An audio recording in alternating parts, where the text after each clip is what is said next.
আপনারা সবাই? আশা করছি আমার ভিডিও যেখান থেকে দেখছেন সকলে খুব ভালো আছেন, আমরাও খুব ভালো আছি। তো আজ হলো মঙ্গলবার আর এখন বাজে বিকেল 4:30। তো আমি আমার ব্লগটা এই বিকেলবেলা থেকে শুরু করছি। আজকে ব্লগটা ঠাকুরঘর থেকে শুরু করছি। থাম্বনেল দেখে বুঝতেই পেরেছেন আজকে কিসের উপর ভিডিওটা হতে চলেছে। হ্যাঁ, ঠিকই ধরেছেন। আসলে আমার ঠাকুরঘর নিয়ে অনেকেরই অনেক কোয়ারিজ ছিল, অনেকেই আমার ঠাকুরঘরের খুব প্রশংসা করেছেন। তো আজকে পুজোর আগে তো ঘর ছাড়ার একটা ব্যাপার থাকে, তো আজকে পুরো ঠাকুরঘরটা পরিষ্কার করেছি, একদম ঝুল টুল ঝেড়ে একদম পরিষ্কার করে নিয়েছি। তো ভাবলাম কেননা আপনাদের সঙ্গে মানে ঠাকুরঘরের যে ট্যুর সেটা শেয়ার করে ফেলি, তো এক কাজে দু কাজ হয়ে যাবে। সেই জন্য আজকে আপনাদের সঙ্গে আমার পুরো ঠাকুরঘরটা ঘুরে আপনাদেরকে দেখাবো। তো চলুন ভিডিওটা এখান থেকে শুরু করছি, দেখতে থাকুন। আশা করছি আপনাদের ভালো লাগবে। আর হ্যাঁ, চ্যানেলটা প্লিজ সাবস্ক্রাইব করে দেবেন। আর যারা অলরেডি চ্যানেলটা সাবস্ক্রাইব করে রেখেছেন তাদেরকে অনেক অনেক অনেক ধন্যবাদ। আর লাইক দিয়ে দেবেন যদি ভালো লেগে থাকে ভিডিওটা। আর কমেন্টস কিন্তু আগে থেকে অনেক কমে গেছে, প্লিজ আপনারা আপনাদের মূল্যবান কমেন্টস জানাবেন, জানাতে কিন্তু একদম ভুলবেন না। আমার আপনাদের কমেন্টস করতে ভীষণ ভালো লাগে, আর আমি কিন্তু চেষ্টা করি প্রত্যেকের কমেন্টসের উত্তর দেওয়ার। তো চলুন আর বেশি বকবক না করে ভিডিওটা শুরু করছি। প্রথমেই একদম সিঁড়ি থেকে উঠছি, এখান থেকেই শুরু করছি। এদিকে রয়েছে একটা বড় জানলা, জানলার কাঁচটা দিয়ে রেখেছি কারণ নালে বাইরের সমস্ত আওয়াজ ভিডিওর মধ্যে চলে আসবে, সেই জন্য। তো এরকম 3 ডোরের একটা উইন্ডো রয়েছে, আর এটা খুলে দিলে একটা ব্যালকনি হয়ে যায়। এদিকে রয়েছে ঠাকুরের ফ্রিজ, এর মধ্যে সমস্ত ঠাকুরের ফুল, মিষ্টি, দুধ সমস্ত কিছু আমি রাখি। এখানে রয়েছে মায়াপুরের রাধা গোবিন্দর একটা সুন্দর ছবি, আমি ওখান থেকে একটা ক্যালেন্ডার নিয়ে এসেছিলাম, সেটাকে বাঁধিয়ে এরকম টানিয়ে রেখেছি। আর এর আগের ভিডিওতেও আপনাদেরকে দেখিয়েছি এই যে ফুল একটা আলমারি, যেটা আমি রিসেন্ট বানিয়েছি, একদম ফ্লোর থেকে একদম সিলিং পর্যন্ত দেখতে পাচ্ছেন। এর মধ্যে যাবতীয় ঠাকুরের বাসন, ঠাকুরের জামা কাপড় সমস্ত কিছু আমি রাখি। আর উপরে দেখতে পাচ্ছেন ওখানটায় প্রোফাইল লাগিয়েছি, এদিক থেকে এই সাইড পর্যন্ত একটু নতুনত্ব আনার জন্য উপরে প্রোফাইল লাইটটা লাগিয়েছি। এদিকে রয়েছে একটা জানলা, এখানে রয়েছে একটা সোফা, এর মধ্যে 3টে সেকশন আছে, এটা একটা, মাঝখানে একটা, আর ওই সাইডে একটা। ঠাকুরঘর যখন তৈরি হয় তখনই এই সোফা সেটটা তৈরি করেছিলাম, যে উপরে লোকজন বসে পুজো দেখতে পারবে, আর নিচে সমস্ত ঠাকুরের জিনিসপত্র রাখবো। নিচে সমস্ত কিন্তু ঠাকুরের বাসনে ভর্তি। এটা এখন ফুল প্যাকড আপ হয়ে গেছে, যার জন্য আমাকে এটা তৈরি করাতে হয়েছে, কারণ আমার ঠাকুরের প্রচুর বাসন রাখার জায়গায় শর্ট হচ্ছিল, তো সেই জন্য আবার এটাকে তৈরি করা হয়েছে। উপরের সেকশনে সমস্ত ঠাকুরের মানে সোনামায়ের শাড়ি, গোপালের জামা, অন্য অন্য ঠাকুরের জামা কাপড় সব থাকে, আর নিচের সেকশনে সমস্ত বাসন কোসন থাকে। এদিকটা হয়ে গেল। এখানে রয়েছে স্বামী বিবেকানন্দের একটা ছবি, আর এখানে রয়েছে ঘড়ি। এখানে রয়েছে একটা বড় জানলা, এখানে নিত্য যে ঠাকুরকে জল দিই আর বাসন লাগে সেগুলোর থাকে। আর এই যে লাল গামলাটার মধ্যে সমস্ত ঠাকুরদেরকে স্নান করাই। আর এই যে 4টে ড্রয়ারের যে বাস্কেটটা দেখতে পাচ্ছেন, এর মধ্যে সমস্ত দশকর্মার জিনিসপত্র থাকে। আর উপরে যেটা রয়েছে এই ট্রেটার মধ্যে নিত্য পুজোতে যেগুলো লাগে, মানে শঙ্খ, ঘণ্টা, তারপরে হচ্ছে ধূপকাঠি, মোমবাতি, দেশলাই সমস্ত কিছু এর মধ্যে রেখে দিই, কারণ বারবার ড্রয়ার খুলে বের করব, সেই জন্য এটার মধ্যে রেখে দিই। এবারে আসছি মন্দিরে। মন্দিরটা আমার ঠিক এরকম দেখতে, পুরো ইউ শেপের আমার এই মন্দিরটা, নিচ থেকে একদম উপর পর্যন্ত এইভাবে জিনিসটা ঘুরেছে। পুরোটাই মার্বেলের কাজ, পুরোটাই এখানে মার্বেলের কাজ। দাঁড়ান আর একটা জিনিস দেখাই। দেখছেন মার্বেলটার উপর থেকে একটা লাইট জ্বলছে। এইবারে পুজোর সময় এই চেন লাইটটাকে লাগিয়েছি, মানে সোনা মায়ের পুজোর আগে, দেখতে বেশ ভালো লাগছে। আর উপরে ঠিক ঠাকুরের সামনে রয়েছে এরকম একটা ঝাড়বাতি, খুব সুন্দর এই ঝাড়বাতিটা দেখতে। আর ভিতরে রয়েছে সমস্ত ঠাকুর। আমার গোপালের সাইজ যেহেতু অনেকটাই বড়, সেই জন্য গোপালের দোলনাটা বাইরে রাখি, আর বাকি সমস্ত দেবদেবী ভিতরে থাকে। চলুন আমার সমস্ত দেবদেবীর সঙ্গে আপনাদেরকে পরিচয় করাই। আপনারা তো সকলকেই চেনেন, তবুও আমার ঠাকুর ঘরে যা যা রয়েছে সেগুলোই আপনাদের সঙ্গে আজকে শেয়ার করছি। প্রথমেই দেখাই সোনা মাকে। মা, মাগো সকলকে ভালো রেখো, সুস্থ রেখো। সোনা মাকে তো আপনারা দেখেছেনই আমার ভিডিওতে। একদম মিডিলে মায়ের সিংহাসন, একদম সিংহাসন, মানে পুরো মন্দিরটা জুড়ে যেন মা রয়েছে। আচ্ছা, এদিকে আছে মা সরস্বতী। আগের বছর এই ঠাকুরটা পুজো হয়েছিল, তো মা সরস্বতী এক বছর থাকে, আবার নেক্সট ইয়ার যখন পুজো হবে তখন চেঞ্জ করা হয়। যেহেতু এবছর আর পুজো হবে না আমাদের, যেহেতু ঔষধ চলছে, তো এই ঠাকুরটাই আবার পুজো করব।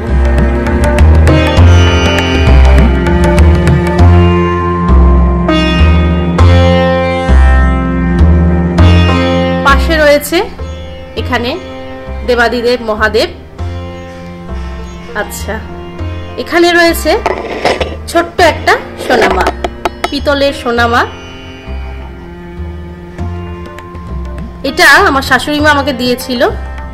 প্রথমে এই ঠাকুরটাই সারা বছর পুজো করতাম, কারণ আগে তো আর এরকম বড় মূর্তি বাড়িতে থাকতো না, তখন সারা বছর এই মাকেই পুজো করতাম। যখন এই বাড়ি তৈরি করি তারপর থেকে সোনামার মন্দির তৈরি করে মাকে রেখে দিয়েছি। তার আগে এই সোনামাকে সারা বছর ধরে পুজো করতাম।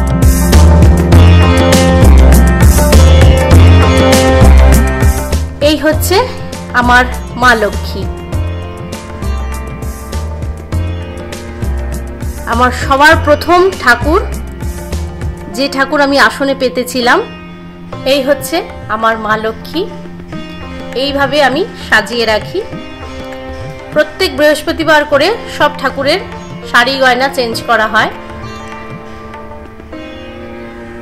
আমার মা লক্ষ্মী হলো পিতলে। আমি এই ঠাকুরটাই লক্ষ্মী পুজোর দিন পুজো করে থাকি। আমি আর মাটির ঠাকুর আনি না। হয়ে গেল।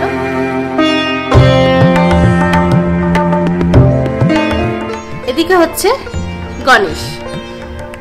আমার এই গণেশটা হলো শ্বেত পাথরের। খুব শখ করে এই ঠাকুরটা আমি কিনেছিলাম।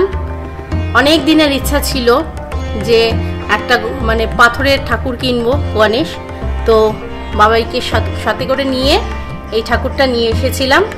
তখন আমরা পুরনো বাড়িতে থাকতাম, তখন আমার এই দুটো ঠাকুরই ছিল, আর ছিল বজরংবলী। এই তিনজন। সবার প্রথমে এসেছেন মা লক্ষ্মী, তারপরে হচ্ছে মা লক্ষ্মীর হাত ধরে গণেশ। কারণ সকলে বলতো মা লক্ষ্মীকে একা রাখতে নেই, পাশে নারায়ণ বা গণেশকে রাখতে হয়, তো সেই জন্য আমি গণেশ নিয়ে এসেছিলাম। তারপরে নিয়ে এসেছিলাম বজরংবলীকে। তারপরে এক এক করে সমস্ত ঠাকুর আমার সিংহাসন জুড়ে বসে রয়েছে।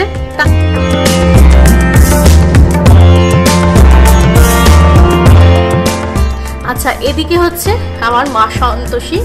মা সন্তোষীর পুজো আমি বিয়ের আগের থেকে করি, 16 শুক্রবার করে উদযাপন করি। মা সন্তোষীর এটা ফটো, বহু দিন আগের এইটা ফটো। এই ফটোটাতেই আমি পুজো দিয়ে আসি। এখন অবশ্য করি না, তবে ফুলমালা মাকে পরাই। এদিকে রয়েছে একটা তাক, এখানে ছোটখাটো জিনিস রাখি। এখানে একটা মা লক্ষ্মীর ঘর থাকে।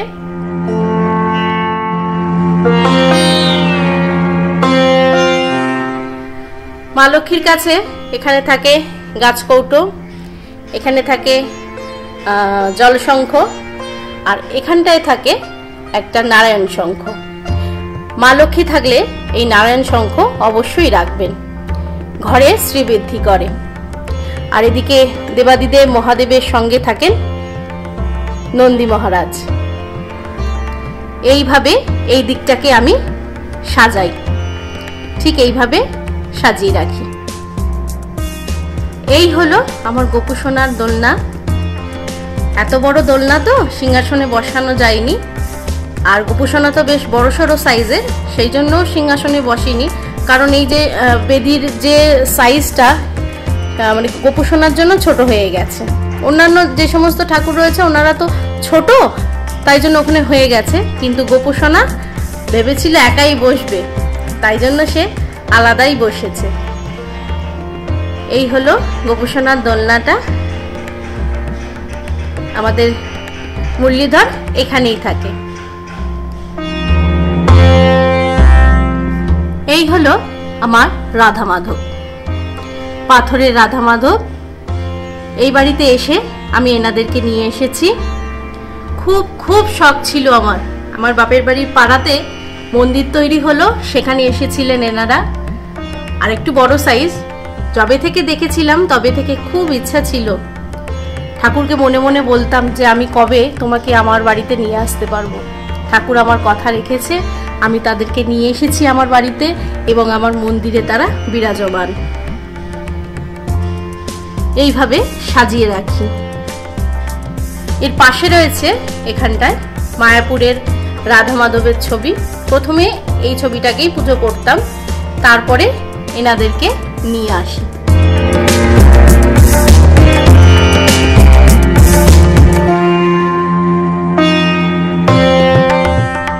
তার নিচে রয়েছে, এখানে রয়েছে বজরংবলী। এই বজরংবলীও আমার অনেক দিন আগের, বহু বছর। বললামই প্রথমেই আমার ঠাকুর ছিল সিংহাসনে মা লক্ষ্মী, মা বাবা গণেশ, আর এই হলো বজরংবলী। এনাকেই আমি প্রতি মঙ্গলবার এবং শনিবার পুজো দিই। আর আগে মন্দিরে যেতাম, এখন আর মন্দিরে যাওয়া হয়ে ওঠে না। বাড়িতেই আমি হনুমানজির পুজো দিই।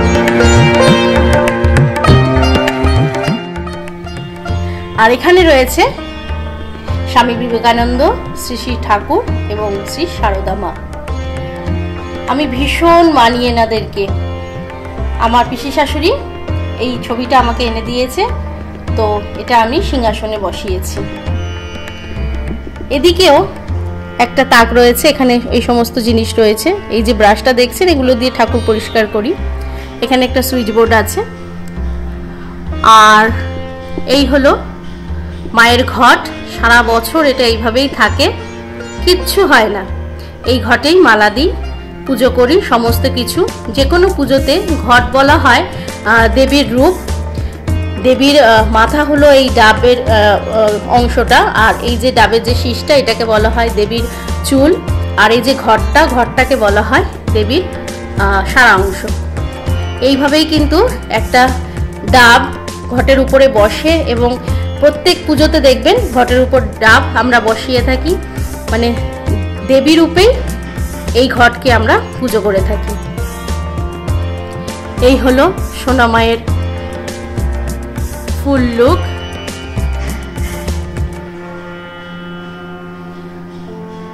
আর দুদিকে এরকম দুটো হ্যাঙ্গিং, কি বলবো, উল্লি টাইপের, এর মধ্যে ফুল দেওয়া যায় মাঝখানটায়। এর মধ্যে জল দিয়ে ফুল দিয়ে বেশ সুন্দর ডেকোরেশন করা যায়। অনলাইন থেকে দুটো কিনেছিলাম, তাও 3-4 বছর আগে। আর এই বছরে নতুন এই প্রোফাইলটা লাগিয়েছি, দেখতে পাচ্ছেন চারিদিক দিয়ে এই প্রোফাইলটা লাগিয়েছি। এটা আগে ছিল না, এবছর সোনামায়ের পুজোর আগে এটা লাগিয়েছি। আর এই যে দেখতে পাচ্ছেন মন্দিরের টাইলসটা অনেক খুঁজে খুঁজে তারপরে এটাকে আমরা পছন্দ করেছিলাম। এটা কিন্তু সম্পূর্ণ উপর থেকে নিচ পুরোটাই কিন্তু টাইলসের কাজ। এটা কিন্তু কোনো রকম স্টিকার নয়, পুরোটাই টাইলস। দাঁড়ান দেখাই, পুরো ঠাকুরের পিছনটাতেই এই টাইলসটা লাগানো রয়েছে ব্যাকগ্রাউন্ডে। প্রথমে ভেবেছিলাম স্টিকার লাগাবো, তারপর ভাবলাম যে স্টিকার তো 2-3 বছর পর নষ্ট হয়ে যাবে, তো তখন আবার ঠাকুর সরিয়ে সমস্ত কিছু চেঞ্জ করা খুবই মুশকিল, তাই জন্য একবারে টাইলসই লাগিয়ে দিয়েছিলাম। আর এই যে পুরো দেখতে পাচ্ছেন রাউন্ড শেপ যে মন্দিরের শেপটা দেওয়া হয়েছে, এটা পুরোপুরি মার্বেলের। আমাদের এই যে কি বলবো, ফ্লোরটা যে মার্বেল দিয়ে করা, মন্দির যে মার্বেল দিয়ে করা, সেই একই মার্বেল দিয়ে এটা করা হয়েছে, যাতে তিনটে জিনিস একই রকম দেখতে লাগে। আর এটাকে আমি আলাদা করে লাগিয়েছিলাম। এটা কিন্তু ওই মার্বেলের দোকানে পাওয়া যায়, দেখবেন এরকম সরু স্কেলের মতন থাকে। তো আমি ভেবেছিলাম গোল্ডেনের মানে সাদার মধ্যে একটু গোল্ডেন টাচ দেব, যেহেতু ব্যাকগ্রাউন্ডে সাদার মধ্যে গোল্ডেন রয়েছে, সেই জন্য এই জায়গাতেও আমি দুটো করে, বেশি দিইনি তাহলে কিন্তু আবার ঘিজিমিজি লাগতো, সেই জন্য দুদিকেই এইভাবে দুটো করে এই গোল্ডেন টাচ দিয়েছি, যার জন্য দেখুন দূর থেকে লুকটা যেন খুলে আসছে, তাই না? পুরোটা যদি সাদা থাকতো কিন্তু কিরকম ম্যারম্যারে দেখতে লাগতো। এই হলো আমার পুরো মন্দির।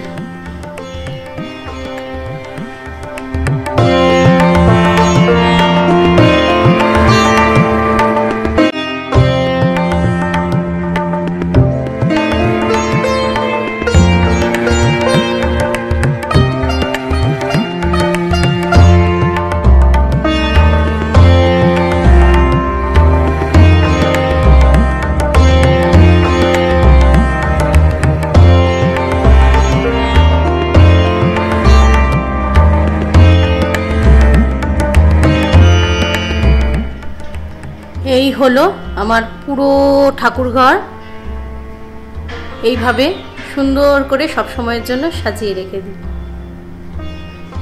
প্রথমে যখন এই সমস্ত সোফা ফার্নিচারগুলো ছিল না, তখন ঠাকুরঘরটা আরও বড় লাগতো। এখন অনেক ফার্নিচার হয়ে গেছে, যার জন্য ছোট ছোট লাগে। এই হলো আমার মন্দির। আমার ঘরের মধ্যে সবথেকে শান্তির জায়গা হলো এটি।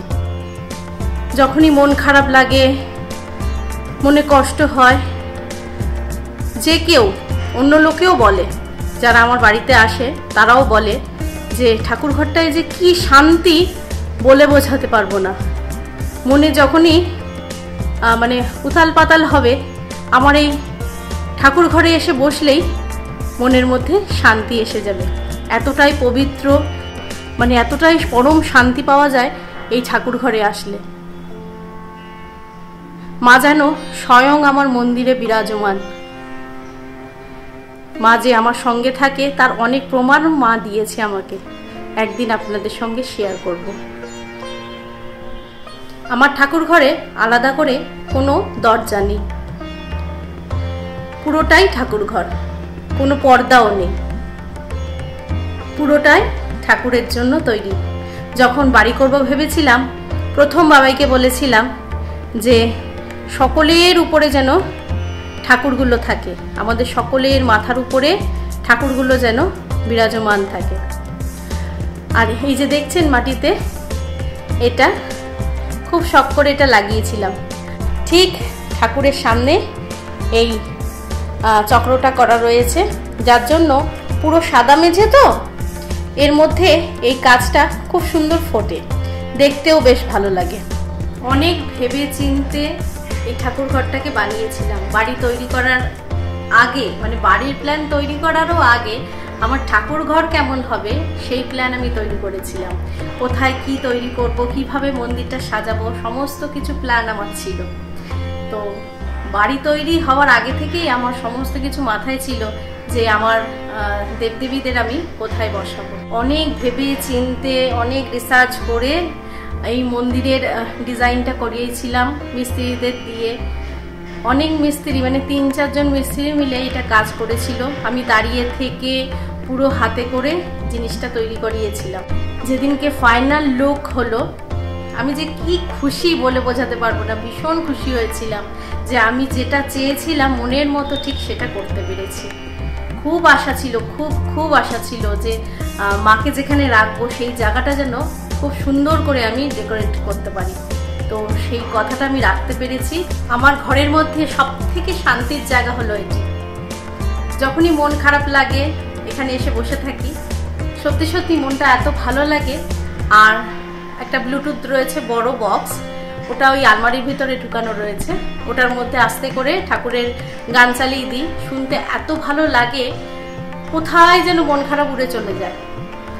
আর যখনই পুজো দিতে আসি ব্লুটুথে হালকা করে গান চালিয়ে দিই, খুব ভালো লাগে, মানে কোনো রকম বিরক্তি ভাব আসে না। তো আপনাদের সঙ্গে আজকে শেয়ার করলাম আমার পুরো ঠাকুর ঘরের ট্যুর।